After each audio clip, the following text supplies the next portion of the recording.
Hey, welcome to the Sharpe Way Show, guys. Thank you so much for giving me a little bit of your evening on a Friday. Yes, it is Friday, and we're trying something a little bit new this Friday. I hope you guys like it. It is Foreign Policy Friday. Yes, we're going to see if we can throw a little foreign policy out there. I haven't done much foreign policy, but for those of you who happened to be watching last night, we were talking with Elaine, the self-proclaimed redheaded libertarian, talking about history and governments and stuff like that. And it made me think maybe I should do a little bit, because right now America is talking, particularly our president, Joe Biden, talking about Afghanistan, talking about China, talking about Russia. And what would someone who is a bit more on the libertarian side be thinking about these issues, and how do we fix these bigger issues? And what we often hear from libertarian side is something like, well, just get out or just stop or something like that. When if you look at our establishment, that's not where they are. And they always have good arguments for why we should stay in wars or do these same things, or why we should, how we should handle Russia or China, whatever the case may be. But I think we can do better. I really think we can do better. Now, as always, I'm asking you guys, like, comment, share. I always ask you to get out there, like, and comment and share.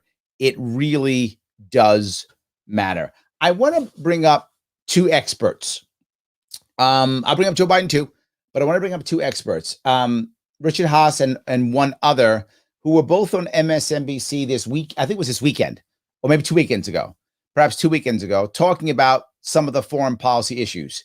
And listen to what they have to say. And I'm going to tell you what we should actually be thinking, not just what the gurus are saying.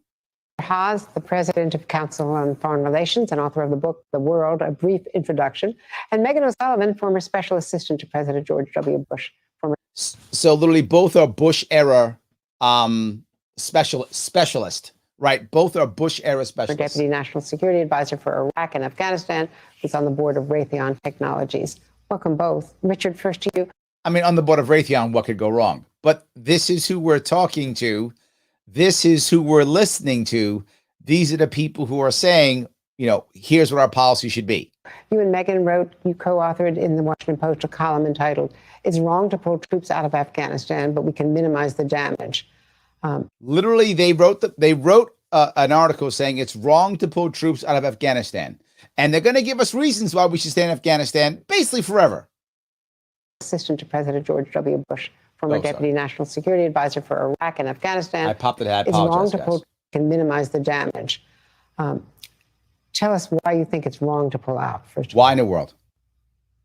Well, I thought, Andrea, at a relatively modest price of 2,500 troops, who, thank God, had not suffered a fatality in over a year. Note what he just said. At a relatively modest price. That's what he said. He said 2,500 troops who haven't suffered a casualty in over a year. Yeah, that's semi-accurate. Accurate meaning they hadn't received any, physical. They didn't get blown up or shot. That's true. But what about the 19 years before?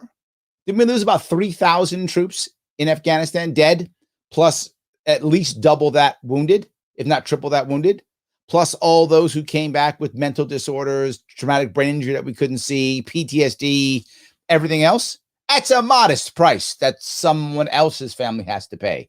But he said that, modest price. At the cost of several $1 billion a year. At the cost of just several $1 billion. What's several $1 billion among friends? That's literally what he's saying. And this is a common thought process.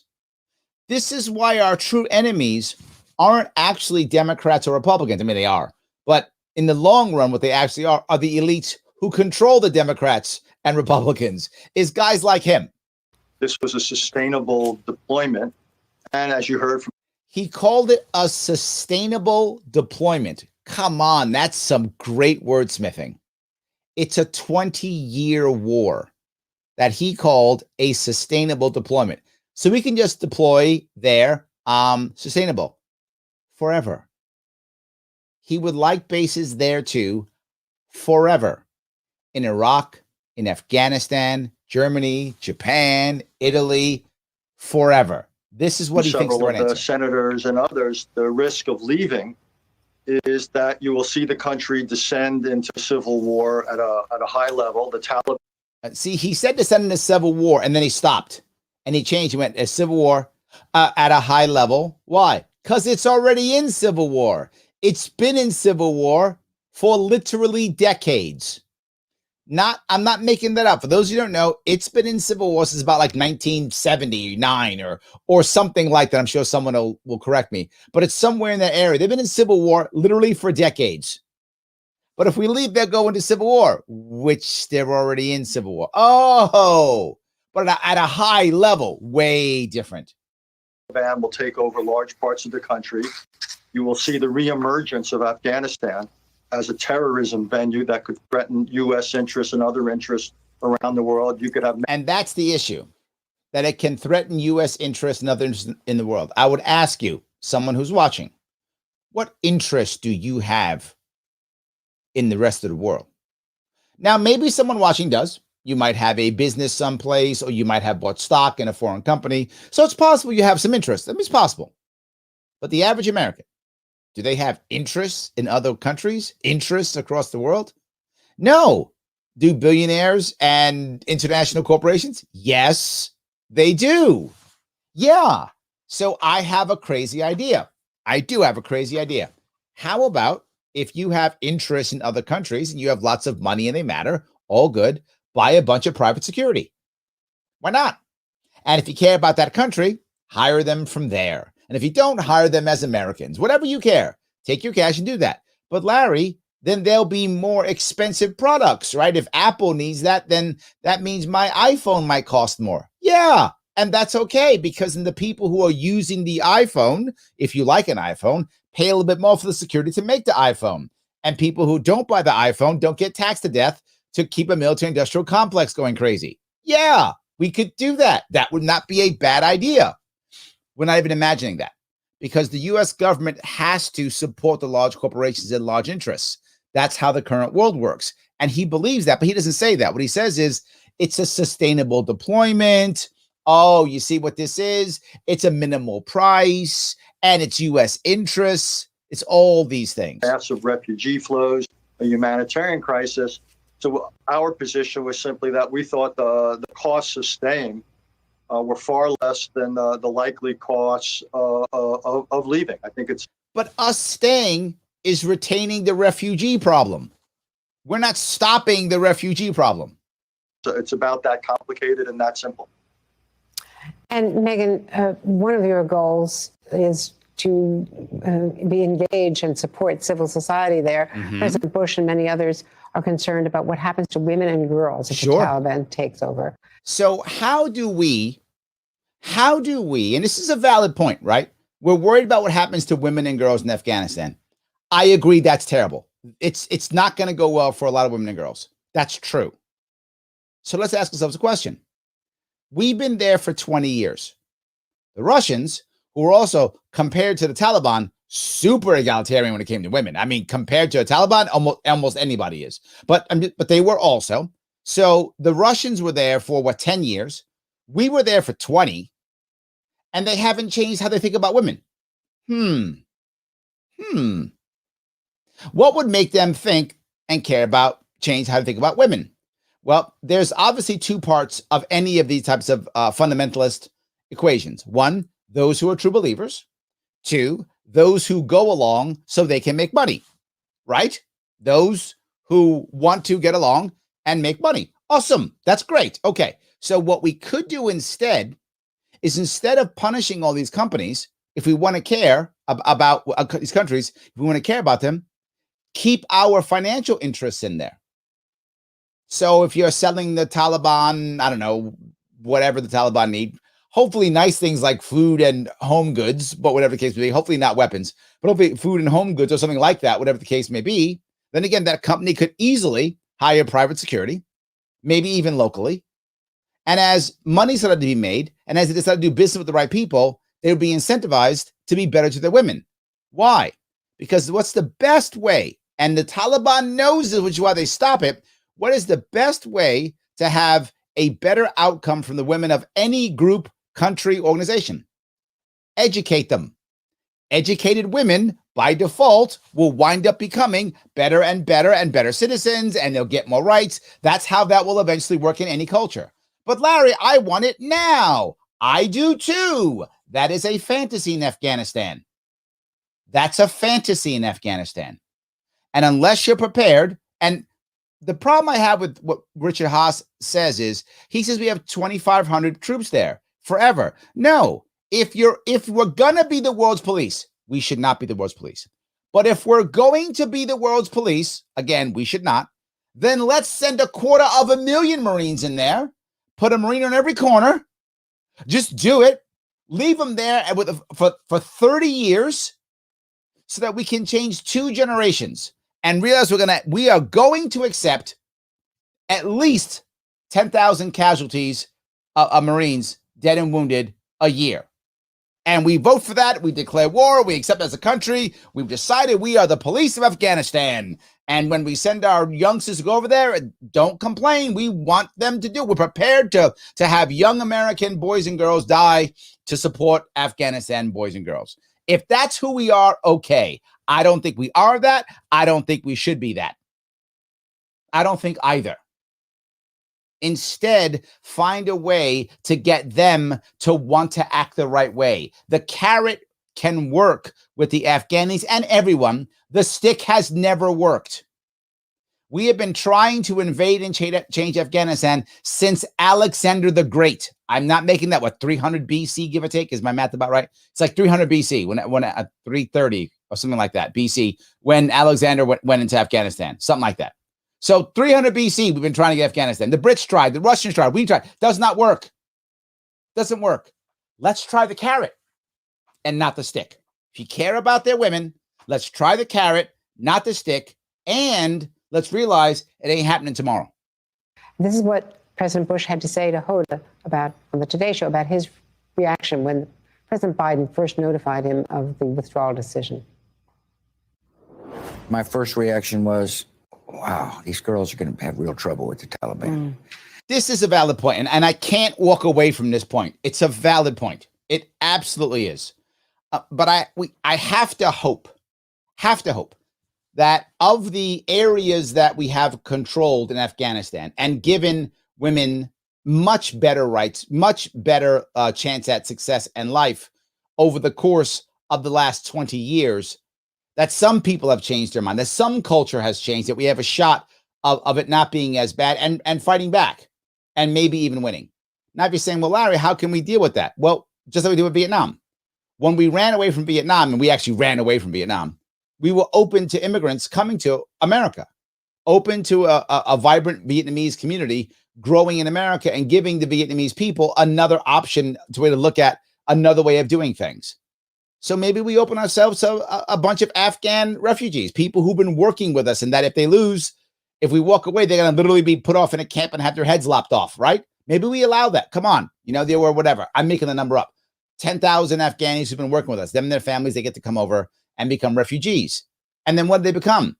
They become, Afghanis who have connections in that country who can show people in Afghanistan another way, as they can grow and have stronger and better women and have more egalitarian lifestyle.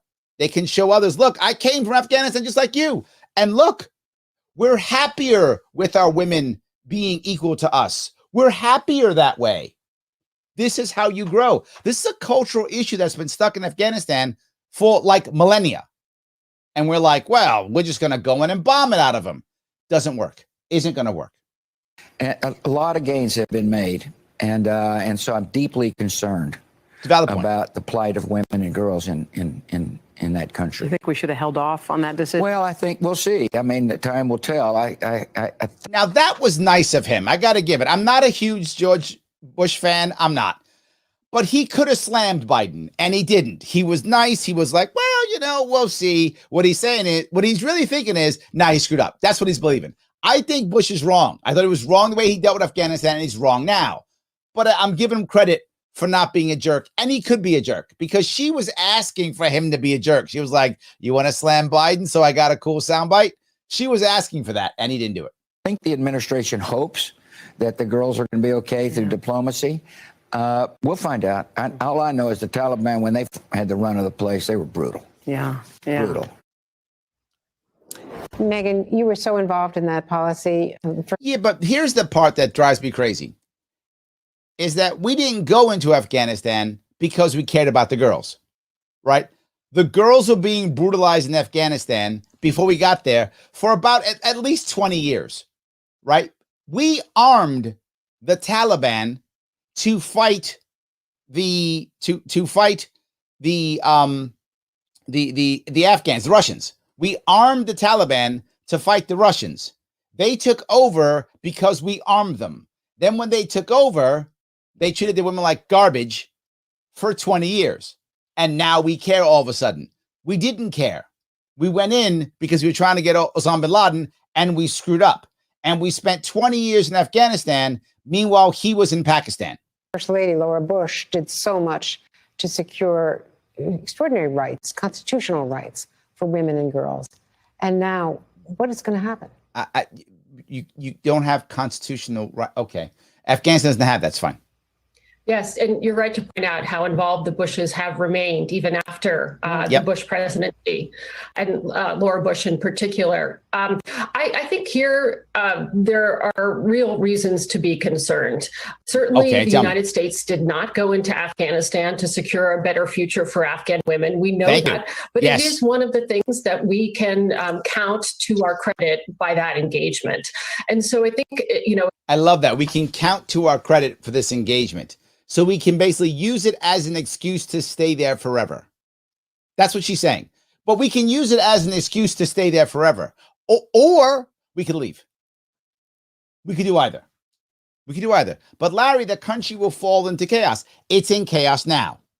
Larry, they'll be treating their women terribly. They've been treating their women terribly now for about 40 years. So we haven't fixed it. And we're not going to fix it. Larry, we can't leave. I mean, if we leave, it's like, it's embarrassing. We're going to lose. Oh, well, we lost Vietnam. What happened to Vietnam? We ran away from Vietnam. Ran away like there's no tomorrow. We ran away, threw stuff out. Remember the pictures of pushing the helicopters into the ocean, dumping the helicopters? Yep, all those things were true. Ran out as fast as we possibly could. Ran out, and what happened to Vietnam? Well, we had to fight the communists there, or they would get us here. No, that's not, no. The Vietnamese didn't come over here and fight us. They stayed in Vietnam because they were Vietnamese and they cared about their own country, as most people do. They had their own civil war, which they were having anyway. They were having before we got there. And they had after they left because we never let them finish their civil war. They then finished their civil war and they became communists. But why did they become communists? Some people don't know this. Why did the Vietnamese become communist? Was Ho Chi Minh a communist? He ended up being communist, but did he begin a communist? No. Ho Chi Minh wanted Western support. He believed in freedom. He was educated in France. He believed in freedom and all that kind of stuff. And the French went, you can't be free, you're our colony. And the Americans said, you can't be free, you're France's colony. So we picked up the war that France lost in Vietnam. We picked it up and kept fighting for them and saying, no, you will be what we say. So Ho Chi Minh said, who's going to help me? And the Russians said, we'll help. Will you say you're communist? He went, oh, do I get guns? Yeah, you get lots of guns, ammo, guns, all kind of cool stuff. Yeah. Oh, I guess I'm communist then. Done. He's communist. That's basically how that actually happened.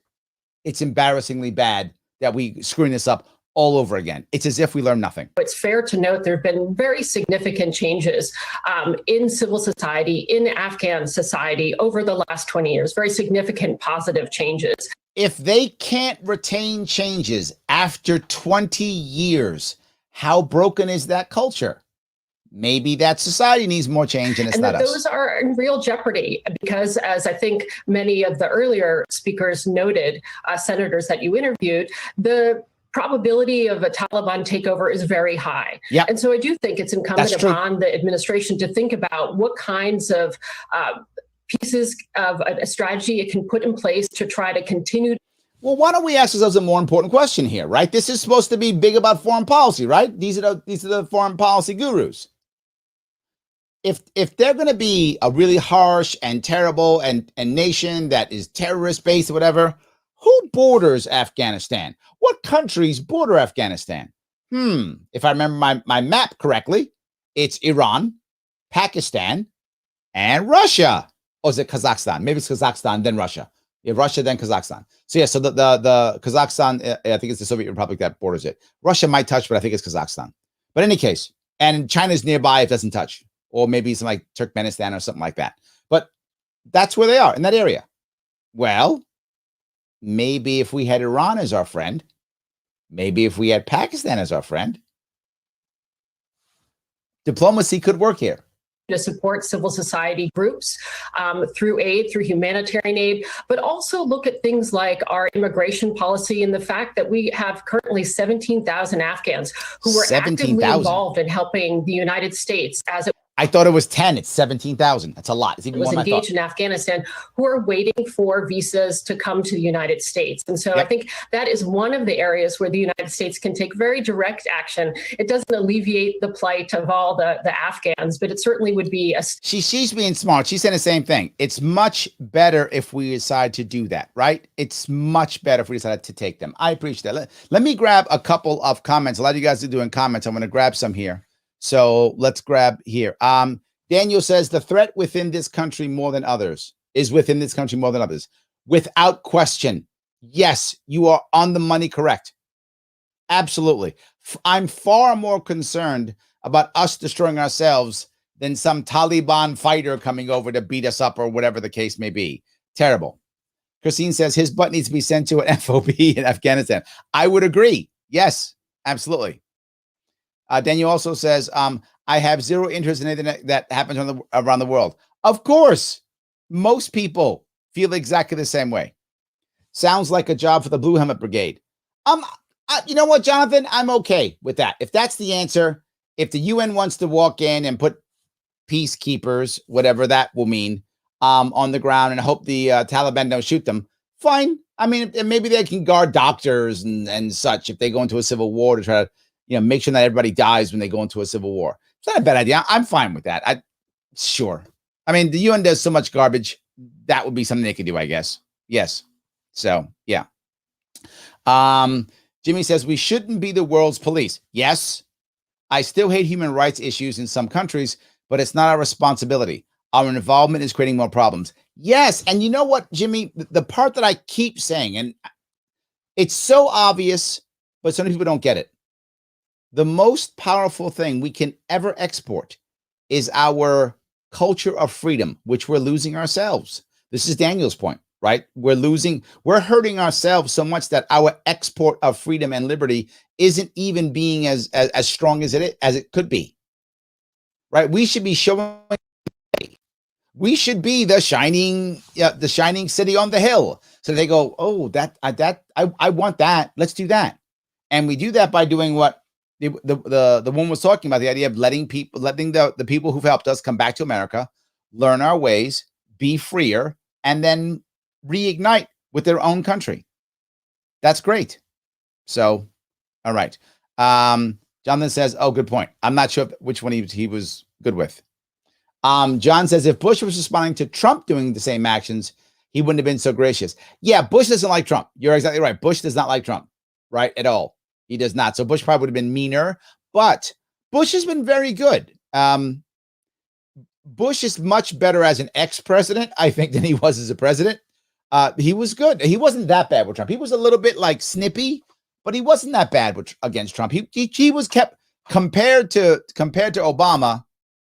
He was quiet, relative, right? It's relative to Obama. He was calm relatively. So yes. Jimmy says the problem is that some of the way they treat women are built into their religion. What are we going to change? We aren't going to change the religion over a religious war. Yes, but religions adopt. They shift and adjust, right? They do.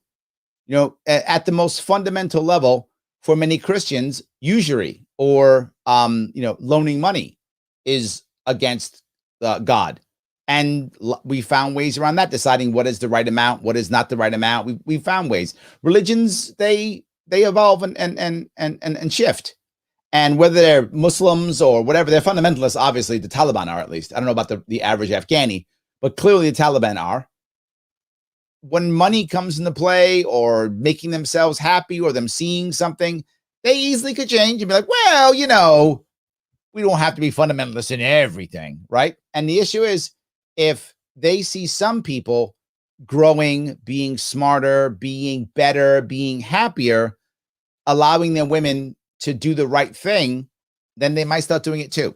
And I just think you see that commonly. It's a common thing. John says, Larry, if or when you decide to run for governor again, best idea for your campaign in the social media site is to have a TikTok. I do have a TikTok, my friend. I have two of them. I have a Larry Sharpe TikTok, which has nothing on it. And I have a Sharpe Way TikTok, which does have stuff on it. So please head over to TikTok and check out my TikTok if you would. There is stuff on it that is actually only to TikTok. If you can go to, there's a link in the show description. That is a link tree. Click that link. TikTok's there. Click on a TikTok. You can enjoy. You can also, if you want to, click on a link that gets you to go to patreon.com and throw me some cash too if you want to. $10, $25, whatever you like. If you like what I'm doing, go ahead and throw me some cash. If you're not in the right spot to show me some cash, no worries. You can go to the censorship and free speech survey at theadvocates.org. Take that survey, finish it, and then share it, and my sponsors are happy. So that's free. You could do that. You can head over to TikTok. That's also free. Or you can head over to patreon.com/Sharpeway and throw me $10 or $25 a month so I can keep doing this. That would be awesome. Any of those would be just fine. Thank you for allowing me, John, to do a quick plug. I do appreciate that. So yes, Jeff says, don't forget the poppy fields that our government's using to continue to feud the heroin crisis / drug war. Yes, absolutely. Yes, 100%. Christine says, Russia finally learned that the war in Afghanistan is futile. There is no winning. Enough is enough. That's why they call Afghanistan the graveyard of empires. They call it that. They call it the graveyard of empires for that exactly issue. And the British say, you can't buy Afghan loyalty. You can only rent it. That's it. So you got to consider all those things. They have spent so much time, trying to fix this place. It's not getting fixed. So let me, if I could, I want to move from that and go to Biden. Biden talks about a little bit about Afghanistan, but he also talks about China and Russia. So let me finish up Afghanistan. What is the answer? I'm going to give you the answer for Afghanistan. The answer is pack up and leave, period. Declare victory. We got Osama bin Laden. We're going to have a late party, and we're going to pack up and we're just going to leave. Larry will fall to chaos. Yes, that's true. Larry will look bad. Liz Cheney said, oh, we can't do this. It's a victory for them. They've already won. Remember, when you're an insurgent, all you have to do is not win. Not lose, and you win. Just not lose. Just keep fighting, and you win. The fact that you're fighting means you're winning. That's how that works. We're not prepared to stamp them out. The amount of violence and blood and treasure we have to spend to stamp them out, we're not ready to do it. So walk away. Declare victory. Open up all trade. Don't sanction them. Don't attack them. Nothing. Open up all trade, and we'll be trading partners. Larry, how can you say that? How in the world can you say that? I say it again, Vietnam. Vietnam, we dropped more bombs on Vietnam than we dropped on Germany in World War II. 20 years after we left, they were a trading partner. You can buy stuff from Vietnam right now, and you should be able to. Let me grab Mr. President, Joe Biden, and I'll show you what he talked about. That means making sure every nation plays by the same rules in the global economy, including China. He's going to go to China. In my discussion with President Xi, I told him, we welcome the competition. They welcome the competition. Sounds hardcore right there. Keep going. We're not looking for conflict. Okay, but I like made that. Absolutely clear that we will defend America's interest across the board. Defend American interests. You hear that again. Defend American interests. Whenever you hear defend American interests, it means defend big business. Don't think it's anything other than that. That's what that means. America will stand up to unfair trade practices and undercut American workers and American industries like subsidies from state to So subsidies from state to state-run businesses. What about our subsidies that we provide for our American companies? We're going to stop that? Everyone's going to stop everything? What about tariffs? What about those? We're going to stop those? Start those? It's easy to point your finger and say the other guy's being unfair. And to be clear, is China being unfair? 100% yes. But then just say that.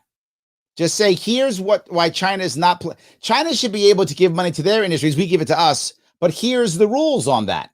Just create rules that we're all going to say, we're all going to pick whatever, 3 industries that we cheat with. Okay, fine. Those are industries. That's fine. I don't like it. I don't want government picking any winners and losers. But to act like only China picks winners and losers, I mean, China does it completely. I got it. It's far worse than what we do. But he's not saying that. He's acting like we're a free market economy and we don't give subsidies to anybody. That's how he's acting. And China is just doing it all wrong. No, China's far worse. But why don't we think about kind of cleaning our own backyard a little bit? Clean our own backyard. Larry, are you saying you would end all the tariffs? Are you saying you would open up as much free trade as possible with China, even though they're cheating? Yes, that's what I'm saying. Open up as much as we possibly can and tell them what we expect, what we want, and tell the American consumer what we expect and what we want. Because if we do that, a boycott then works. If we don't do that, a boycott doesn't work. You want China to act right? Boycott is the answer. We are now in a second Cold War. We won Cold War I, and Cold War I was against the Soviet Union, and China was the junior partner. We fought proxy wars against China in Vietnam and in Korea, and we fought basically spy wars, espionage wars against the Russians during that time, and the overall destruction threat was nuclear. Well, we won that war. Good on us. Yay, America. But we lost the peace. We were so incompetent in peace treaties, a common problem that we had after World War I and again after World War II. We lose the peace constantly. We lost the peace after the Civil War. We lost the peace then. We lose the peace constantly. We lost the peace again. So we lost the peace, and now what do we have? Cold War II. But now China is the senior partner, and Russia, no longer the Soviet Union, is a junior partner. And then the proxy wars are against Russia. Where? In the Middle East. Syria, Iraq, Iran. But the proxy wars are there. Instead of being in East Asia against China, the proxy wars are in the Middle East against Russia. And the overall crushing peace now we're fighting is economic warfare.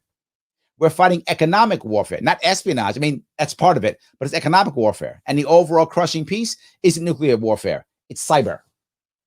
That's the actual battlefield we're fighting now. Sadly, the vast majority of our elected officials have no idea that's true. If I told them that, they would say, that's not true. We're not there. They're completely wrong. That's real. We don't need to be building more aircraft carriers. Useless. No value whatsoever. More tanks. Useless. No value. We got to fight cyber and economics. That's the battlefield now. Cyber and economics. Without that, we're going to lose this war. We had the advantage over Cold War I the entire time. We don't have the advantage anymore. We were winning the nuclear space race, and we were winning the economic race. We were winning even the espionage race. Now we're losing right now the economic race, and we don't have a decent cyber war attack capability or defense capability. So we're not able to attack and devastate. There's no MAD. There's no mutually assured destruction. The reason why there wasn't a nuclear war and no one dropped a nuclear bomb, except us in World War II, is because the idea of mutually assured destruction. If we nuked Russia, Russia destroyed us. If Russia nuked us, we destroyed Russia. Russia can do cyber attacks against us, and we can't do a thing. We suck at that. We suck at that because we're so busy doing other garbage and not doing cyber warfare, which is what we should have. We don't do that. So Russia can do a cyber attack, and we'll punish their oligarchs or whatever stupid stuff. We'll have a boycott, or not a boycott. We'll have an embargo. That'll teach the Russians. Now Putin will lose. Stop. It doesn't work. It's not the right answer, and we haven't done the right thing for many years. State-owned operations and enterprises, and the theft of American technology and intellectual property. Yep, it's true. I also told President Xi that we'll maintain a strong military presence in the Indo-Pacific, just as we do for NATO and Europe. not to start a conflict, but to prevent one. Why are we clapping at that? Look at them. All the war hawks, all of them, left and right. Yeah, we're going to keep aircraft carriers right next to you, making you feel scared. That's brilliant, because no one loves aircraft carriers in their bay more than you. I don't know why we do it. It's so dumb. Why? What possible reason? Well, they might invade Taiwan. Okay, they might. It's possible. But let me ask you a question. If we pulled our aircraft carriers out of those areas of South China Sea and Taiwan realized, man, they might invade us, guess what Taiwan and China would have to do? Fix their civil strife or go to war. Hopefully they'll fix their civil strife. But later, we might be making Taiwanese communist. Maybe that's possible. That's possible. But if we're right, if freedom is the answer, if liberty is better, if it's true, then the arc of justice will bend as it always does. It will go towards freedom and peace. It will just go slower. Otherwise, they're simply sitting in a minefield waiting for a mine to go off. That's not a good place to live. That's not a good way to live. The Taiwanese need to find their answers also. They all do. And I'd ask another question. Are you prepared to have American sailors die to protect Taiwan? If you tell me yes, awesome. Then keep them there if you're okay with that. I'm not. I'm not okay with that. American sailors will go to the bottom of the ocean because they're brave. They'll accomplish their mission. They believe in their duty. And if we have to send Marines to their graves or sailors to the bottom of the ocean or whatever we have to do it because we're saving Americans, because that's what they signed up for. When I signed up to be a Marine, I was doing it because I wanted to defend my country, and that's what I believed I was doing. I wasn't, but that's what I believed I was doing.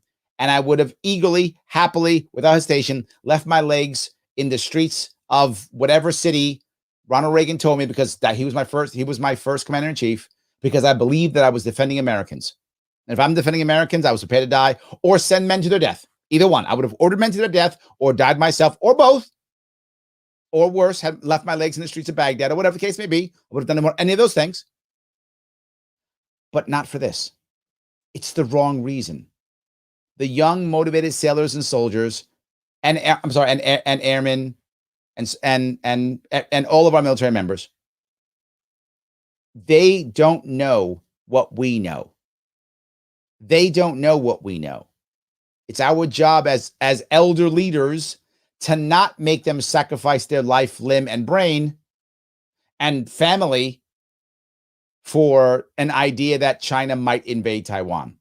It's the wrong answer. It just is. I know some of you will disagree. It's the wrong answer. This is a terrible idea, and the idea that they're all clapping, in my view, is shameful. We should be like, no, why are you clapping at this? Why are you clapping at this? What happens? This is a serious question. What happens when China gives us an ultimatum? What happens when China becomes strong enough mentally, physically, whatever, and they say, America, that is now Chinese. That's now Chinese, that's Chinese waters. We are going over to take Taiwan, which is our lost province. Get out of our way or we will sink you. What do we do then? Serious question. What do we do? No, go ahead and sink us. No, fight us. We're going to war. No, we'll drop a nuke on you. Is that what we're going to do? What happens if they actually do it? What happens if the Chinese actually build enough cruise type missiles, whatever those things are required, or a large enough Navy over the next 5 years that they can engage probably their entire Navy against one of our fleets? Their entire Navy engages their fleet and maybe doesn't win because our Navy is super powerful. But let's say they either beat us up or even win or sink a couple of ships or whatever. Hundreds, if not thousands of sailors die. What do? Go to war? Going to invade China? Is that the answer? Going to embargo them? Is that going to be good enough when they kill our soldiers or troops? Embargo them is going to be okay? We are setting ourselves up for a no-win situation. And at one point, China is going to be able to call our bluff. At one point. I don't know when that is. Next year, 10 years. Mark my words. At one point, China will call our bluff. They're going to say, we're going to Taiwan. What you going to do? We're heading there. You're going to sink our ships? You sink our ships? We'll throw a tactical nuke into the ocean. Then what you going to do? Nuke us back? You can start nuclear war over Taiwan. It makes no sense. This is a terrible idea because no one's walking down that road. The only road I want to walk down to put my troops on the border is because I'm prepared to fight. They're going to invade California. They're going to invade, Texas. They're going to invade Arizona. Yeah, we're scrapping. Marines are going to die that day. And a lot of Chinese are going to die too. And if we got to nuke you, we're going to nuke you. You're not going to invade our land. Yes, that is a battle I'm prepared to fight. That's a hill I will die on. I'm with you. Taiwan? No, I'm not okay. It's not the right answer. And we're clapping. We're clapping because their kids aren't there and none of them are there. Or they're just too ignorant. That Marine's like, yep. I told them what I've said to many world leaders, that America will not back away from our commitments, our commitment to human rights and fundamental freedoms and to our alliances. Okay, see, those aren't the same. He linked them all together. Fundamental freedoms, blah, blah, and our alliances. Our alliances don't equal those other two things he said. They're not the same. It's a common tactic, by the way. Speakers will use, they'll do 2 or 3 things that you agree with, and then throw a third thing on the end of it, so you'll just go, oh, yeah, they're all together. I agree with all 3 of those. No. How do you get out of all these alliances? Another question people ask me, Larry, how do you get rid of all these alliances? It's very simple. Every single agreement we have, whether they're actual alliances, peace treaties, accords, or even SOFA, which is a status of forces agreement, or even if we have a SOFA agreement, all of them have a way out. All of them. Either it's timed, or you have to pay a fine or a fee, or you have to give notice, or something. Why would you want to pay a fine or a fee? Because in many cases, when we go at big bases, we pay to have the base, or we pay to hire some of the local people. So there are contracts that are sometimes negotiated in there that we're paying the local people to keep the base there, right? And it's funny, a lot of local people who may not want to base in their country will accept it because of the jobs that people get on the base. So that may be sometimes part of the agreement we sign.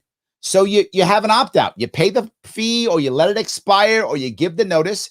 And over time, over the next 2-3 years, you can end all of our agreements, all of them legally. I'm doing air quotes because so that the diplomatic world doesn't say you went back on your word. No. We stayed no word. We stayed in the contract. The contract had an out, and we're taking the out. And for the few that may not have an out, they all expire at one point. So those that don't have an out eventually expire. So you let people know at the end of this agreement, we're not renewing. That is how you slowly, literally just disassemble the military-industrial complex. But remember, the military-industrial complex is a massive jobs program. People make a lot of money on the military-industrial complex, heavily based on things like foreign aid, right? So we give $50 million, or whatever number I'm making, $50 billion to country A. The local warlords take $10 billion, put it in their pocket. The people get nothing. And then they take $40 billion of it, and they buy weapons from us with that money. So it's just a government-sponsored way of making more money, right? So U.S. government gives them $40 billion. The warlords take $10 billion, put it in their pockets, so they can buy palaces and stuff. Then they take $40 billion, and they buy weapons from us. So the government's money now comes back to us through purchasing weapons. They take those weapons, and then they keep oppressing their own people so they can keep those, those palaces they bought with the $10 billion we gave them.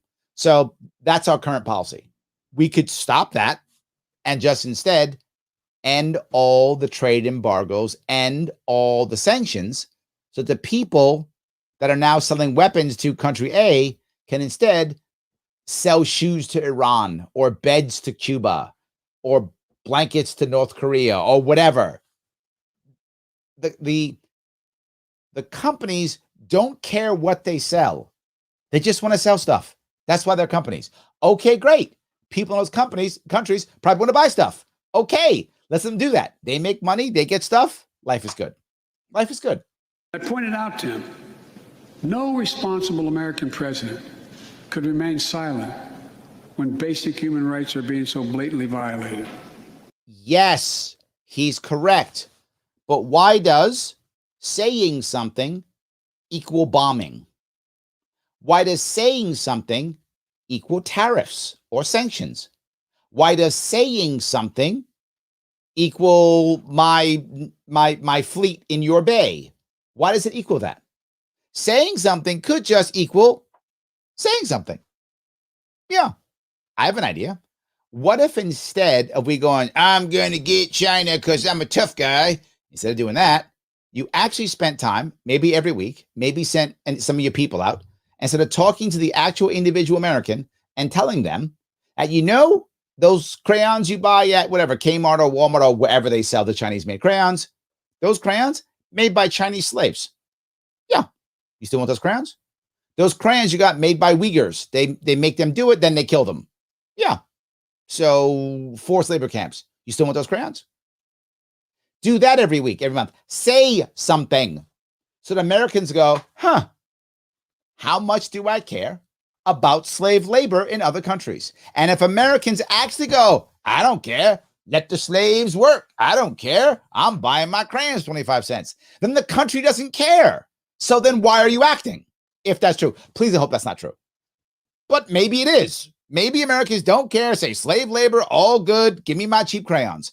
If Americans actually believe that and want to keep buying cheap crayons and don't care about slave labor, then why is he acting?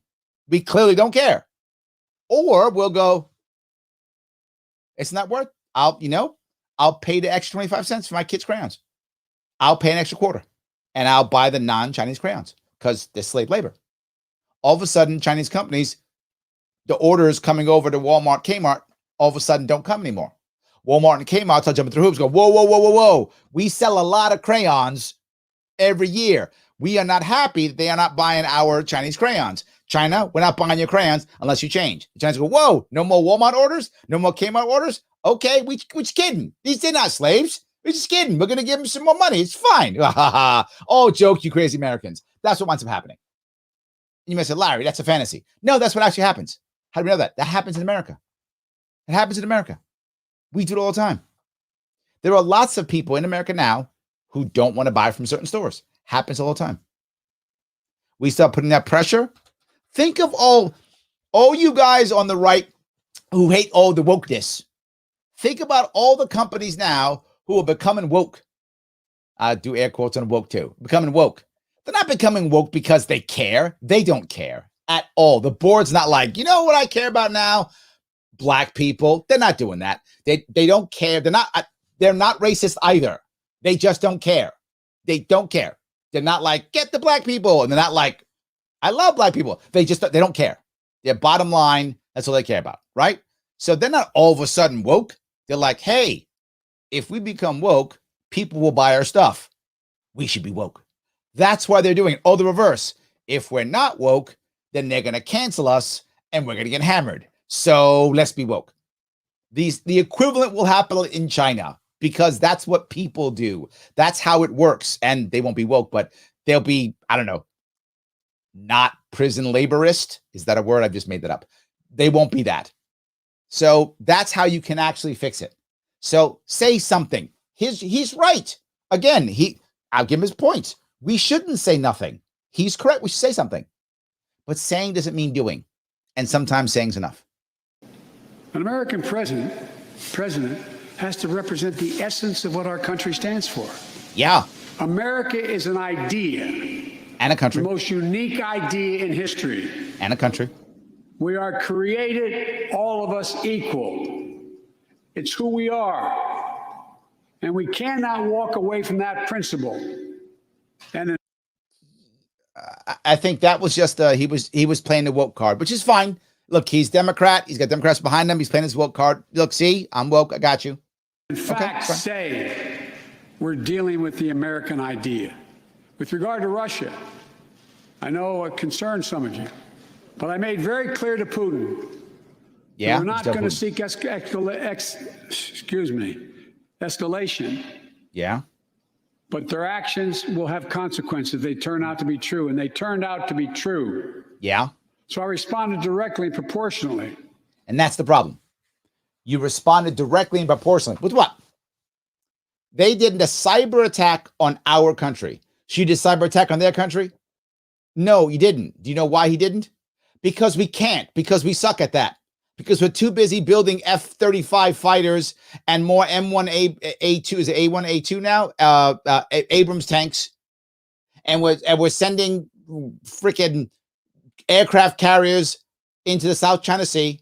Stupid stuff like that. Instead of building out a cyber attack force, which is what matters today. A cyber attack force matters. Here is what you tell Putin or anybody else who runs Russia or China, any other country.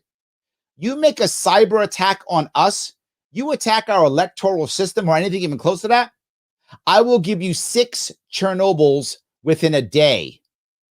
That's a direct threat.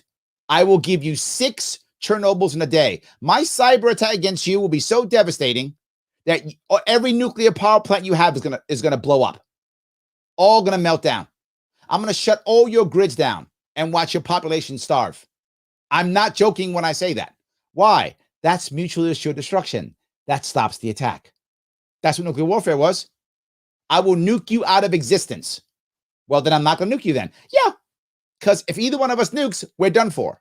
Well, my cyber attack will be so devastating, not proportional, devastating, catastrophic. My cyber attack against you will be catastrophic. You will not recognize your country when I'm done. You won't know where your borders are. That's how bad my attack will be upon you.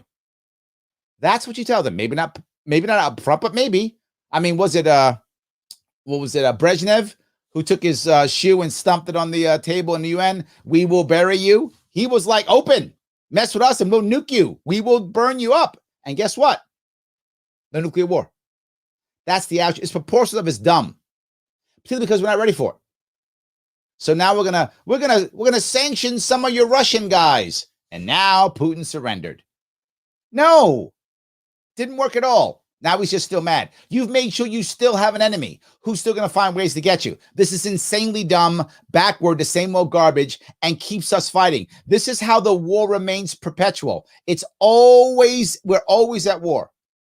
We can end this. To Russia's interference in our elections and the cyber attacks on our government and our business. And we did nothing. They did both of these things. That's true. And I told them we would respond, and we have. And no one even cares.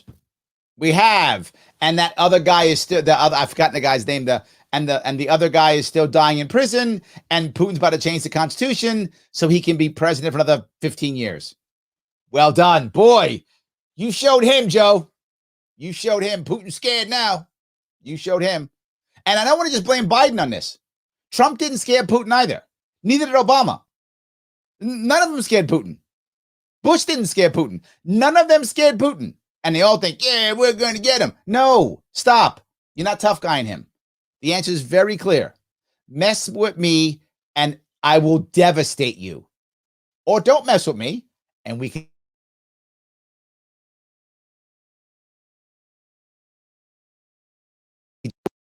And nothing, just let's be friends. And we can all trade and make money and life is good. Or you can attack me and I can devastate your country. It's, you pick. We can also cooperate when it's our mutual interest. No, not when it's a mutual interest. Always. Always. We did it when we extended the New START Treaty on nuclear arms, and we're working to do it on climate change. But he understands we will respond. No, he doesn't. Hey, NBC. So anyway, guys, I just thought you might enjoy that part. There is a way of fixing all these things, right? There's a way of fixing all these things I keep bringing up. Every time I bring up the idea of trying to repair these things, it's not the same old way. It's not violence, unless it's catastrophic violence. But it's just leave people alone. It's the biggest issue. Let me grab a couple more of these if I can. All righty. Bob says, sorry if you've talked to us already, but what are your thoughts about Biden's menthol ban? Sadly, I predict more situations like Eric Garner. So much for the anti-drug war president. Yeah, I know. We're don't worry about it. We're gonna, be fine with, Black Lives Matter. They matter so much. I'm gonna ban menthol cigarettes. And who's gonna enforce that? Yeah, cops. Cops will. They're gonna make more cigarettes illegal. Well, why is Eric Garner dead? Selling cigarettes illegally. So you know what we should do? Let's make more Eric Garners. That's Joe Biden. But what'd you expect? The guy wrote the crime bill. Kamala Harris wants to throw people out of the office if they smoke weed. Kamala is the drug warrior. They're both drug warriors. So, you're right, Bob. It's garbage, but I'm not shocked at all. I'm like, yep, look, I got to tell you, they are who they are. At least they are who they are. And the people who didn't want to accept them, that's on them. We kind of knew that. We kind of knew that already. Absolutely. So Craig says, speaking of poppies in Afghanistan, they were all ready to grow cotton there, but America couldn't have competition for our producers. So we make sure Afghanistan grows poppies. There we go. See that? That's our interests, Craig. I'm sure you and we got interest in those poppy seeds. It's interests. Of course it is. Yes. Bob says, we might look bad, but we look worse killing civilians. Bob, wow. Well done. Yes. Well done. Absolutely. Ryan says, I don't believe the anti-China propaganda. Well, that's my point. I thank you for that, Ryan. If the president can't convince you that you shouldn't buy China until China does X, Y, and Z, then you don't care enough. You don't believe it. And it's his job to communicate. He has the bully pulpit. He's supposed to be able to influence most Americans. And if you're the only one who doesn't believe it and other 300 million people believe it and don't buy the Chinese crayons, it still works. It still works. I can't expect 100% compliance. What if the reverse is true, Ryan? What if most Americans don't believe it, right? What if you're not part of the minority, you're part of the majority? If that's true, then why would we attack the Chinese in any way anyway if the American people didn't believe it was bad? Either way, the American people decide. Either they believe it or they don't. Doesn't matter either way, to be forward with you. We decide and we get what we decide upon, which is fair. That's the issue.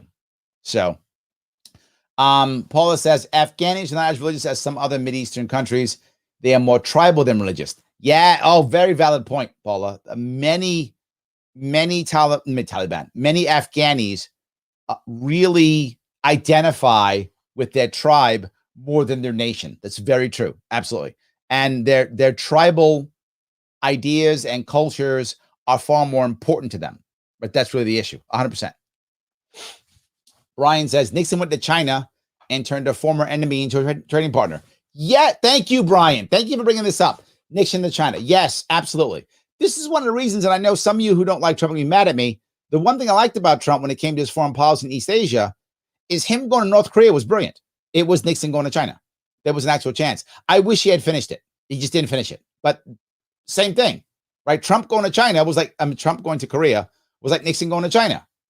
We had an opportunity to fix things. But I really think the ball was dropped. And I'm not sure if it was his fault or his people's fault or whatever. Overall, it's his responsibility either way. But I don't know who actually dropped the ball on that one. That was a good idea. And Brian continues, this was good for both us and them. Now the deep state's trying to end trade partnerships, and the only way the deep state knows how is by violence and threat of violence. You know, I have been someone who hasn't wanted to use the deep state as anything, as a concept or as an idea. But I do see more and more of it, and I would rather call it, Brian, the establishment. Only because deep state sounds conspiratorial. So I'd rather use establishment. It makes me feel better. I think it sounds better. So I'm with you. I'm just gonna swap out deep state and put an establishment, if that's okay. But I get what you're saying. So Jimmy says, big corporations and industries here in America are in bed with our government. We aren't far behind for how China operates. It's a valid point. We aren't as bad as them. I mean, they are literally business and government, together, like they sleep in the same bed. Ours like share a room, right? It's not exactly the same. So, but it's very close. I agree. Absolutely. Live your life, cause no harm, says the Cold War sent us in debt. Also true. Remember Star Wars that cost $4 trillion in the Reagan? Yep. We need to invest in innovation being first, but we won't fix our schools.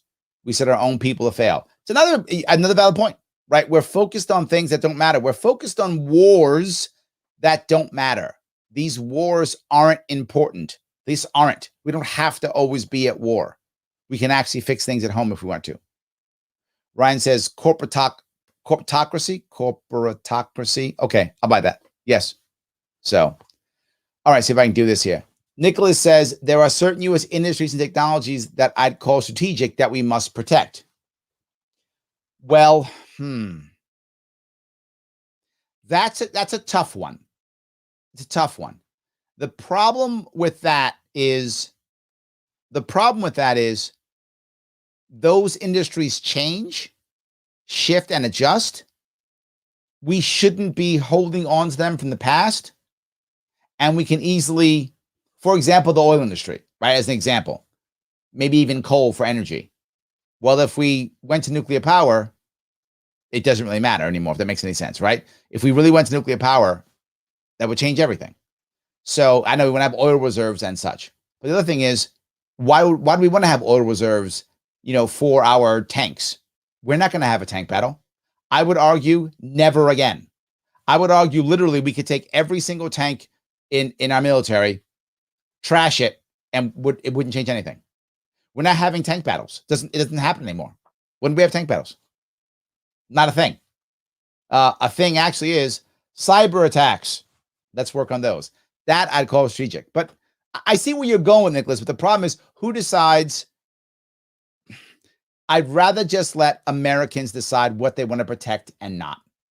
I think in the long run, whatever is strategic, we would probably hold relatively well as long as we have the number one two things, which are nuclear and cyber. I mean, what country is actually trying to fight for more land? And if they do, so what? And I'll bring up a perfect example. Remember just recently, this is Russia, Nicholas, if you remember, the Russians had a bunch of tanks on the Ukrainian border, and they were going to supposedly invade Ukraine. Okay. Were we going to send American troops into Ukraine? I'll ask the same question I just asked earlier. Are you prepared to send American men and women to die for Ukraine? Are you ready to do that? I'm not. And you might go, Larry, you're a bad guy. Maybe, but I'm not prepared to send your sons and daughters off to die for Ukraine. I'm just not. And then when I send them to die for Ukraine, we're going to spend trillions of dollars fighting that war, fighting Russians. Lots of us are going to die. Lots of them are going to die. Lots of Ukrainians are going to die. Their country is going to be destroyed. How do I know that? Because that's what always happens every single time. So lots of them are going to die. And when it's over, we're going to pay to rebuild. They're going to hate us and throw us out anyway. And the Russians will still be fine. So why do I want to do this again? Well, I know the answer. Larry, you can't let the Russians take over Ukraine. What's next? The Baltic states? I guess maybe, but you think they're not ready to fight? They can just give up? Well, then what about Poland? So then Poland just surrenders? Is that what happens? And all the Western powers just go, you look, Russians taking over things. What are you going to do? That's what happens? The Germans are okay with that? I'm not sure Germans want to fight Russians. I'm not sure Russians want to fight Germans. That never goes well. I don't think they want to do that again. And the French just going to sit there? The French have nuclear weapons. The Brits have nuclear weapons. You're going to start a nuclear war over Ukraine? You don't want to posture if you're not ready to take action. I don't want to draw my pistol unless I'm ready to pull that trigger. Otherwise, I don't want to draw the pistol. And we keep drawing our pistol and shaking rattling our saber, and one day we're going to have to use it. And my worry is we walk away. And my example was Barack Obama in Syria. Remember his red line? He had the red line. And what happened? Russians crossed the red line. Syrians crossed the red line. And Obama said, well, it's not that red line. It's another red. You missed that. I meant that red line. It's the wrong red line. Walking over my line. That's someone else's line. I don't know what you're talking about. That's his line. That's not my line. All of a sudden, there's no line. And we look terrible. I have an idea. My red line is my actual border. That's my red line. Cross that red line, I'm prepared to fight. And my Marines, soldiers, sailors, and airmen are prepared to die on those hills. Yes. And prepared to nuke. Yes. Because that's the red line I care about. Other lines, just lines. Not concerned. But I can still say stuff. Jimmy says we need to turn back towards more freedom and the protection of individual civil liberties. Then we can once again be the light in the world's dark tunnel. Ooh, I like that. We can be the light in the world's dark tunnel. That's nice. I like that. All right. Sky, nuke drops. My son, Kobe, that's terrible. Sky, you are terrible. I should have read that before I read that. You are terrible. It's funny, though. It is funny. But yes. I see the China Sea is a UN issue, not an American. I would buy that. I'm okay with that. That's a good compromise. Let's do that. The world needs to solve and answer these issues when it comes to international sovereignty on the world. We are the world police, or for hire. For hire, I guess, right? I don't know. I look, here's what I would do with for hire. And this is serious. I'm dead serious. If the UN wanted to create a volunteer elite force that people could volunteer for, all right, if they want to do that. I don't think the UN would ever want to do that because it'd be like the French Foreign Legion. It'd be full of mercenaries. But in theory, it's your life. If you want to go fight for the UN ninjas or something, go ahead. But why would I force our troops, our taxpayer dollars, to die for the Philippines? That doesn't make sense to me. I just don't see it. So, Paula says, how do you see the British handling Beijing with regard to Hong Kong? I know it's a broad question, but I'm watching for some Archduke Ferdinand moment with the UK and China, and I hope I'm wrong. No, I think the UK is going to do the only thing it can do. Nothing. It really can't do anything. Hong Kong is Chinese. They'll talk a lot, which I'm okay with that. I really am. I think we should talk about it more. I'm happy with Biden going, this is a bad thing. China shouldn't be doing this. This is terrible. Hong Kong needs to have more sovereignty. Hong Kong should. Fine. They go, what are you going to invade? No. I'm going to make you look bad. And I'm going to make Americans feel like you guys are monsters, not buy your crayons. Yeah, I'll do that. But I'm not going to bomb you because I'm not prepared to have my Americans die for Hong Kong. I'm just not. And I think the British should be the same. The British aren't going to invade Hong Kong, do anything real. The British aren't going to do anything. They're going to talk and walk away. That's what they're going to do. And it's fine. It is what it is. Ryan says, Biden with Pelosi and Harris in the background, Antichrist superstars. I got to read these before I read them. That's good. All right. Brian says, embargoes against this or that country will not improve our country. Yes. Thank you, Brian. That's what I keep saying. No embargoes. In fact, just the opposite will happen. Just think what happened for our country, to our economy, if China voluntarily decided not to trade with us at all. Let me try something crazy. Let me give you a crazy idea. We decide tomorrow, and every embargo and sanction we have against all the countries we do. We have like 15 or 20 countries we have embargoes and or sanctions against. And all of them. End them all. Without even just all done tomorrow. Trade with who you want. Some people wouldn't do anything because they're not accustomed to trading with those countries. But they'll always be early adopters. And they'll begin to open up new markets. That's a good thing. Brian, you're right. Now there's new opportunities for us to sell stuff in other countries. Sell stuff into Korea. Sell stuff into Cuba. Will some people make mistakes and get screwed over and have problems? Of course, that's why only some people enter the market. Some of those who are more open to more risk, those who maybe have enough money to have private security to go in those areas to enforce their contracts, whatever the case may be. Those who can sue in the international courts to enforce their contracts. So probably those types will probably go in first. It will be more of a wild, wild west. That's how it often works early on in markets. But then eventually they'll create what makes sense, because then the people in North Korea will say, ooh, this works. Okay, this is good. This works. I like this. Let's keep this going. And then they will begin to create their norms also. They'll put pressure on their governments. Yeah, absolutely. How do you fix the Koreas? This is what we do on foreign policy. First thing we do, remove all of our troops from South Korea. The reason why China doesn't want a united Korea is because they're going to have American troops on their border. North Korea is a buffer state for them. That's the reason. Otherwise, why would they want to keep propping up broken North Korea? They don't want to keep propping up that broken state, but they do because it's a buffer state. You got to go to North Korea before you get to us. That's their entire reason. So get rid of all our troops in South Korea. So now they just have Koreans on the border. They've had Koreans on their border for thousands of years. They're fine with Koreans on the border. And when they weren't, they invaded. That's just what they did. But otherwise, they've had Koreans on the border for thousands of years. They'll be fine. So then they can unite. Well, Larry, how are they going to unite with Kim? We got to put pressure on Kim. Let me ask you the same question I asked. What's the end game with pressure on Kim? What's going to happen? Are people going to rise up and kill him? Not going to happen. Maybe one of his generals might. That's possible. But then a general takes over, and then we have another Kim the second with a different name, or maybe the same name, whatever. So, and he's a god to them. So, how are we going to stop that? We're not. We can put all the pressure we want. All it does is reinforce it more. When has our pressure worked? When has our pressure actually had it to a point where people go, oh, you know what? You're right. I'm going to step down. Where's he going to go? You made him a pariah. It's a grossly simple answer. You say, hey, Kim family, we're going to move all of our troops out of South Korea. So one or two things happen. He gets crazy and goes, I'm going to invade South Korea now, in which case the South Koreans will beat him and unite the country. Done deal. Problem solved. Lots of Koreans dead. That will suck horribly. So I hope he doesn't do that.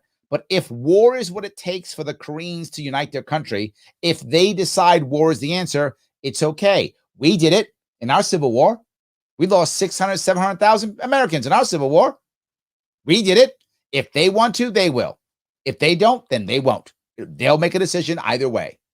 But the country will unite itself if it goes to war. Odds are it won't go to war. And how can we stop that? Because what we do is we say, hey, Kim and your family, you've embezzled X billion dollars from your people. Why don't you keep that money? Take that money and your family and close people you want to take with you, maybe a couple of generals. Why don't you pack up and move to China? We're going to broker a deal with you where you can buy some land, I don't know, Shanghai or someplace cool on the coast somewhere. And you can live your life out there, you and your family and friends, forever. Just go. Just go. Walk away. We'll help, but we'll help it. We won't even put you on the evil, desperate, nothing. You can just go there and do that. Larry, that's crazy. Idi Amin did it. Guy who used to run Uganda. He died in France. He packed up, moved to France. He died in France. Happens. That was the 70s? Then it was 70s. Why can't he do it? He packs up and leaves. Our troops are not in South Korea. The Chinese don't care if the Koreans unite. They'll unite. How will they unite, Larry? We won't be able to. It doesn't matter. We don't have to. They're Koreans. They will find their own way. The Germans reunited. They found an answer. They reunited. Used to be in East Germany, West Germany. Now it's Germany. The Koreans will unite. They'll find a way to unite. Whatever it is, they're Koreans. They will find and solve their own problem in their way. That's how we fix Korea. It can be done. Not a bomb to be dropped. Withdraw. Give the guy a top and answer. Give him a way out. There's no way out for him. He's just there forever. He's never leaving. Why would he? Did Gaddafi leave? Not until we killed him. I'd rather not kill these people. Give them the opportunity to leave and then unite. However they want to unite. Korea's happy. We can fix that. There are ways of making this stuff work. There absolutely are. So yes. All right. I'm going to keep going here. What a hypocrite. What about the Uyghurs? Oh, I don't think that's me. I don't think it is, at least, Christine. Let me know if it is. Sam says, like the basic human rights about owning my business and keeping it open during a pandemic. Ooh, Sam. Nice little slam there. Or the rights to my own body and what I put into it to defend myself. Ooh. Sam, look at you. It's a couple smacks right there. Virtue signaling about rights. Very true. Absolutely. Very true. Absolutely. So Christine says, I won't buy anything from Walmart. I got to tell you, I don't either. I don't either. Right. I do not. I don't shop at Walmart. I don't tell you guys to or not. It isn't that important to me. I don't know if we'll be able to do anything that makes any sense. America has to decide en masse. Right. We have to decide en masse to make something happen. But I'm going to practice what I preach. I say this so I don't go to Walmart. You'll never see me buy anything in Walmart. Don't do it. Yes. So Elastic Giraffe says Lockheed Martin and Raytheon need new pair of shoes. Yeah, they do. And they keep needing new shoes. Yes. Christine says that I don't drink Coca-Cola. That's funny. That's funny. Coca-Cola. Yes. Nor do I. I'm with you. Yes. Sam says China puts people in prison for religion, but we put them in because of owning or having plants, or illegal, in quotes, medicines that doctors would prescribe. Is one worse than the other?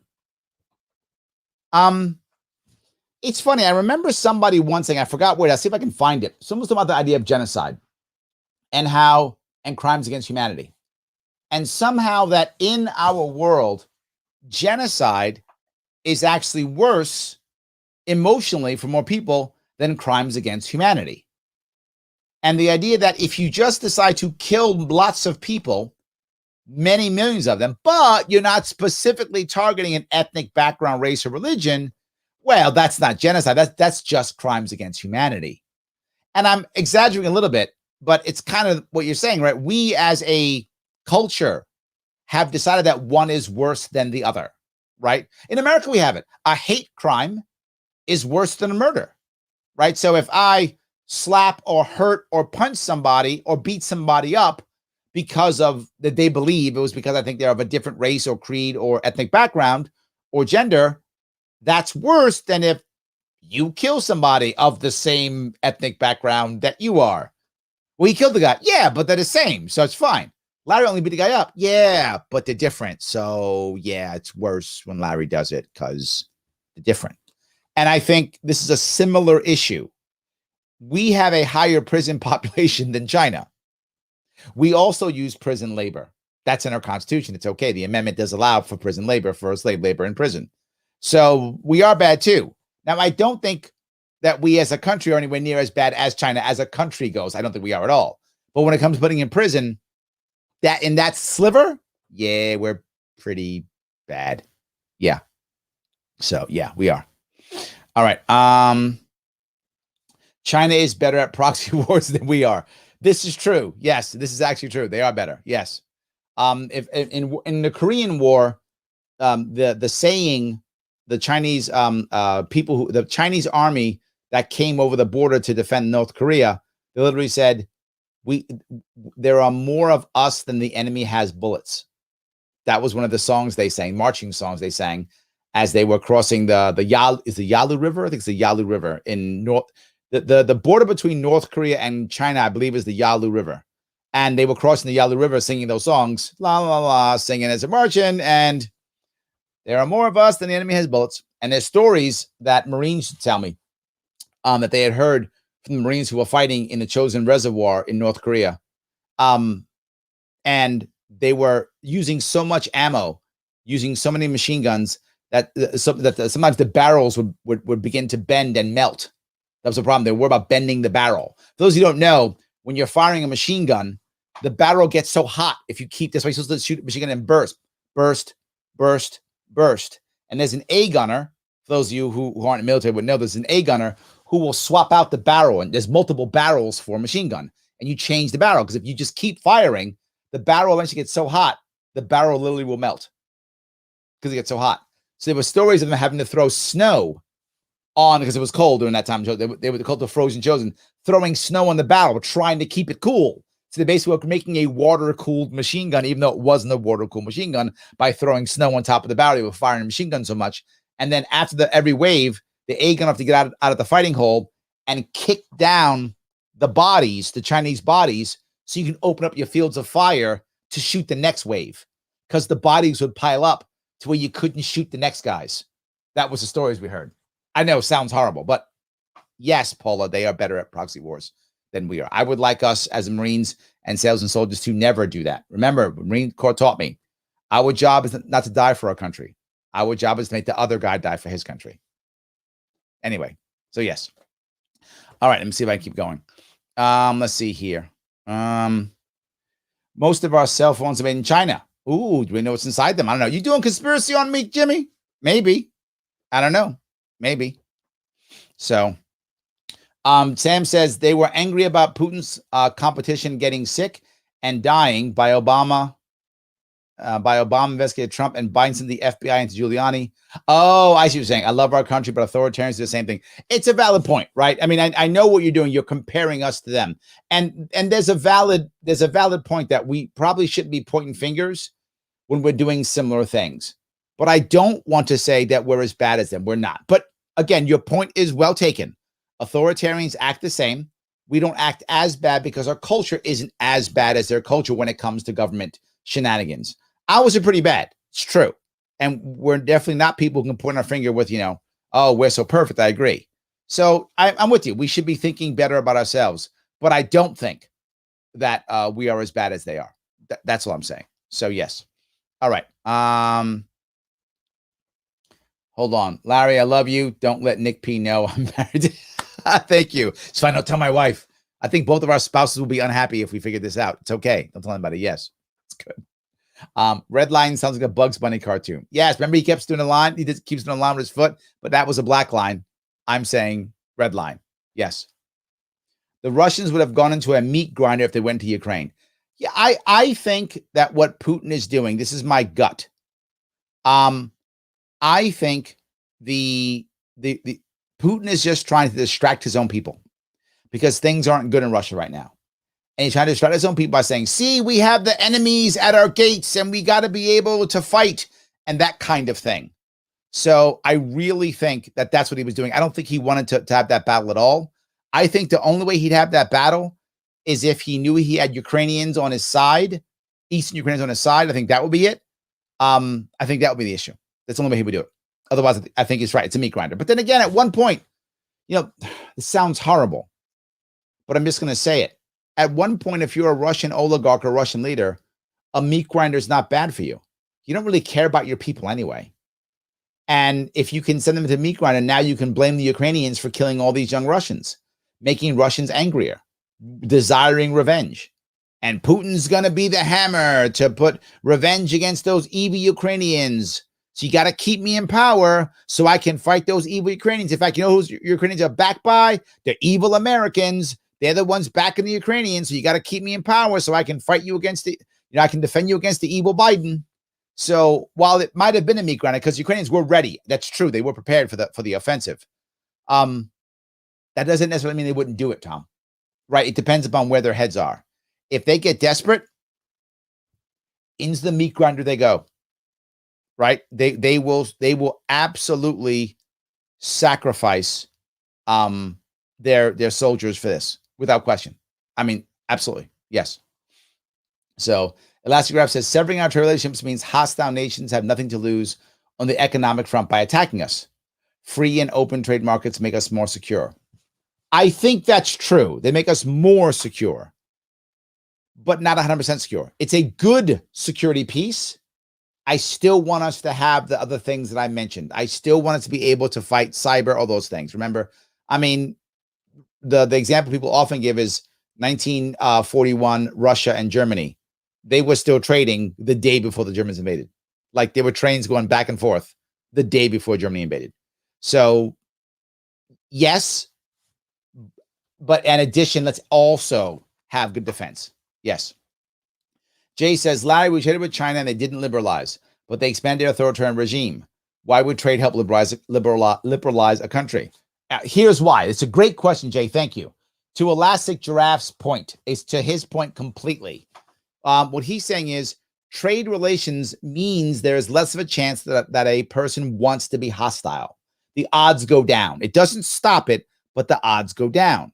So now we trade with China a lot. So now once I trade with China a lot, the country now is dependent upon us. Walmart does this every single day. And I'll give you, it's a thing called Walmarting. So Jay, you decide you have a cool new pen and you want to sell this pen in Walmart. Walmart says, absolutely, you can sell this pen in Walmart.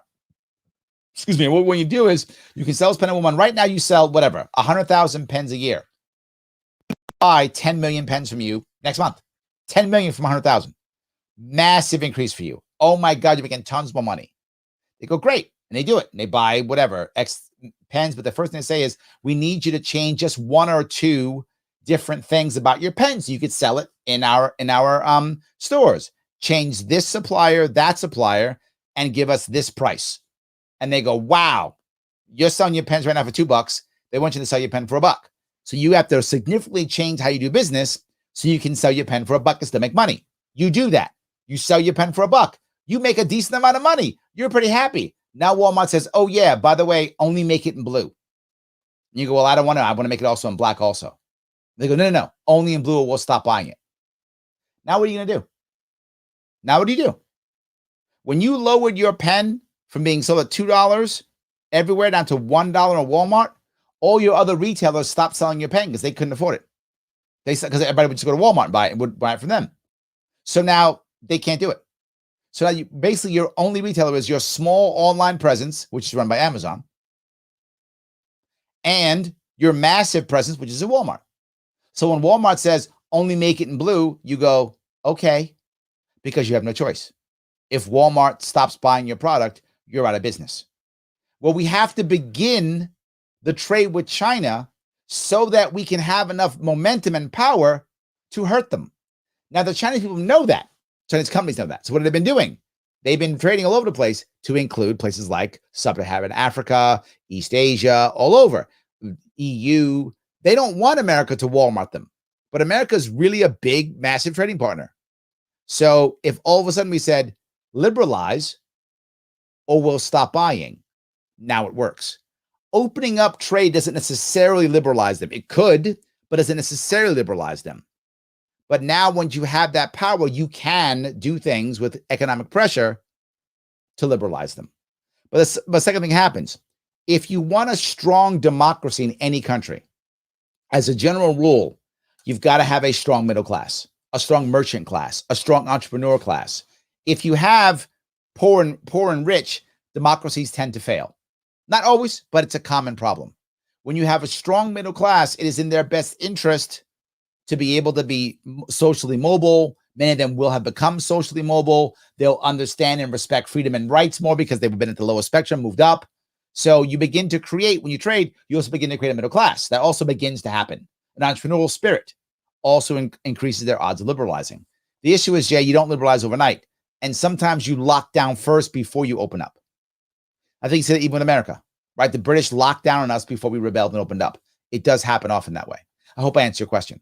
But also to be clear, it's not a done deal. It's not automatic. I'm just saying it increases the odds, right? It increases the odds of it happening. Elastic Giraffe's point, trading well doesn't mean you won't go to war. It just decreases the odds that you will. The odds are less that you will. That's the issue. So there we go. All right. So if I can keep going here. Let's see. Let's see here. Though some of your ideas scare me, we need to try some new approaches. I'm tired of young Americans dying. Yes, absolutely. And the best part, Nicholas, is I'm glad you said that. Because I know a lot of people think what I'm saying doesn't make any sense or is crazy or weird, and they'd rather go back with what's been done. I understand that. And I'm happy to have the conversation. I'm trying to show you that I think that in the long run, my answers are correct. And I think in the long run that my answers will get us what we actually want. If we had done what I was talking about off the bat, 20 years, we wouldn't be spent 20 years in Afghanistan. And again, my concept is always the same. The example I always use is the same. Vietnam, I use it all the time. We ran out of Vietnam, and 20 years later, we were trading partners. If we had left Iran alone in 1979, just left them alone, 20 years later, we'd be trading partners. If we had left Cuba alone in the 60s, 20 years later, we'd be trading partners. If we leave Korea alone, 20 years later, we'll be trading partners. I believe that's true with everything. Now, to my point, 20 years is a long time. It's not 5 minutes. And that's kind of what I was talking about with Jay. Jay, this doesn't happen in 5 minutes. You begin the trade, and it might take 20 years before they liberalize. It might not happen overnight.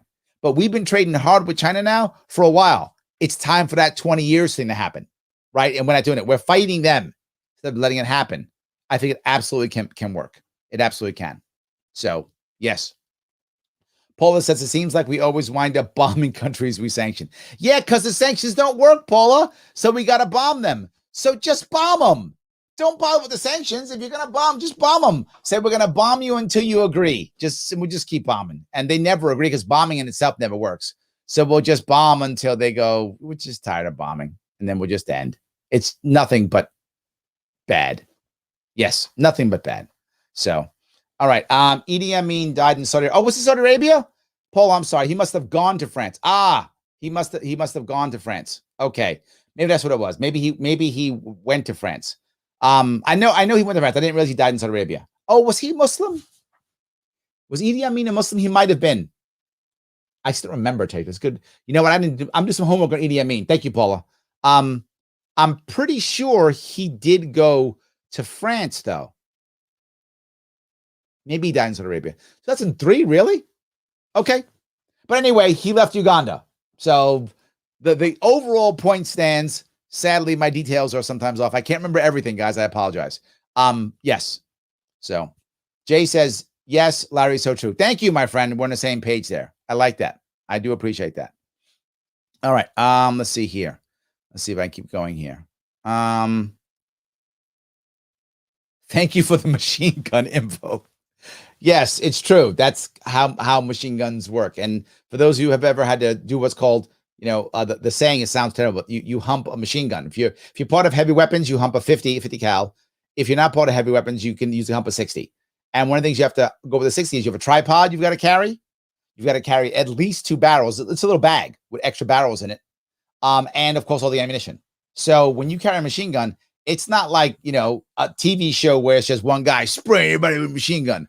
No, a machine gun is a heavy weapon, whatever it is, whether it's a 50 cal, which are amazing weapons, or whether it's an M60. SAW is I guess I'm not a SAW fan, never have been a SAW fan. It's loud, it wastes weapons. I'm not a big fan of the SAW. But I think the 60 is an amazing weapon. So is the 50 cal. Those the M250 cal, and those it's a lot. It's heavy. There's a base plate for the 50 cal you've got to hump. I know, I've had them on my back before. And the barrel is 2 barrels at least. Sometimes it might actually have 3 or 4 barrels you have. Yeah, machine guns are serious things. It's not TV. And the ammunition's heavy. So if you're an A gunner, you have to carry your own rifle plus the barrel and such for the machine gun, plus your own ammunition, plus you got to help him hump the machine gun ammunition. You got 40, 50 pounds in your back, in your everything, right? You're carrying a lot of stuff. So anyway, some interesting info. I still remember this stuff. It's crazy. Yes. So, all right. See if I can go here. Running Bear says, do you think Trump will run again? Should we seek out someone else to beat Biden to prevent dividing our country more? I'm torn on whether Trump will run again, to be forward with you. I think it depends on how powerful Trump thinks he can be without it. If Trump's power wanes in the Republican Party, and to be forward, I don't know yet. I know people who love Trump and hate Trump who are on the opposite side of each. People who love Trump are like, he's always going to be there. He's super powerful. And people who hate him like, he's finished. You're going to see him go away. In my personal view, it's still up in the air. I could see next year Trump having hardly any, and I can see him having superpowers. I could see it going either way. I don't really know. I think the biggest piece, I think it is, believe it or not, Running Bear, is I think how bad do Democrats alienate everybody? If Democrats spend a lot of time alienating, I think Trump is more powerful. If Democrats don't alienate that much, I think Trump is weaker. That's my opinion. So I would love to answer that question. I just don't know yet. I want to see what happens in 2022. Is Trump the real kingmaker? If he is, I think he's going to run. He's powerful. If he's not, he may walk away and go build some hotels in Sri Lanka or something. He might do that. I think that's possible. So, yes. All right. See if I can keep going here. M240 Bravo, I would take over the SAW 29. Yes, the SAW is not I know some people love the SAW. I'm not. For those who know, SAW is the SAW. SAW stands for Squad Automatic Weapon. It's basically, how do I explain it to someone who's not a military person? It's as if they made the M16 a machine gun. Is that about right? It's kind of like that. It's got a lot of rounds and it fires super fast. It fires super fast. I mean, if you've heard a SAW fire, it's like it's flying out. Yes. So I agree. I think a 240 over yes. Yeah. 100%. Paul says he went to France. Yes, I thought he did. Absolutely. So I hope that this was interesting. I know I picked the Foreign Affairs Friday just because I haven't done Foreign Affairs in a while. I hope foreign policy was interesting for you. And if it was, please like, comment, and share. If these types of conversations are valuable for you, if I'm talking about policy issues, not just theory, and I hope you value that, then support the show so I can keep doing that. Right? Patreon.com/Sharpeway. $10, $25, whatever you can. Please do that. Always like, comment, and share. Make my sponsors happy. My sponsor, theadvocates.org. Head over to the censorship and free speech survey. Click the link that's in the show description. Click that specific link. Click that link so they know it comes from me. Do that, please. Take that survey. Finish that survey. Share that survey. Do that. My sponsors are happy. That makes everyone happy. And it's free. Even better. Guys, thank you so much for today. Tomorrow, I have a special show. Tomorrow, I know it's Saturday, but I have a show tomorrow, 8 p.m. Eastern. 8 p.m. Eastern, I am talking with Destiny. He is a YouTuber who is a kind of socialist, kind of capitalist. But I know one thing for sure, he hates libertarians. Says it more than once. He hates libertarians. So I get to talk to a guy tomorrow who probably hates me. That should be fun. I hope you watch 8 p.m. tomorrow on The Sharpe Way Show. Guys, have a great night. I will see you all tomorrow.